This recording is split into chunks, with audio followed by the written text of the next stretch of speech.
And I think that's the heart of the issue. And what's very interesting to me in this discussion has been when you talk about a whole nation, right?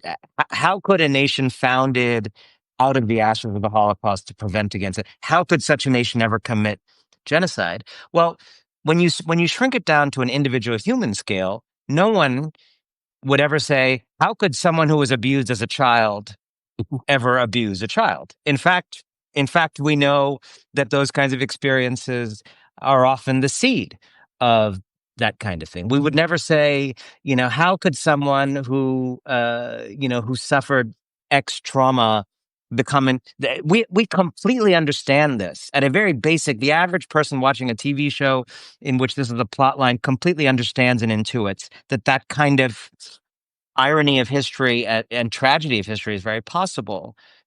I wonder if that's when you think of the country you grew up in and even served in the military for,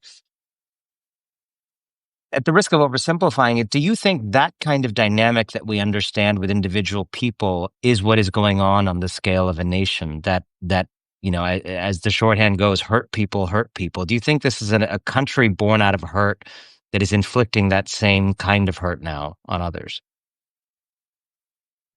So the short answer is yes, but let me say a couple of things on this because you made some really good points. For years, I mean, I wrote about this I think in 2000.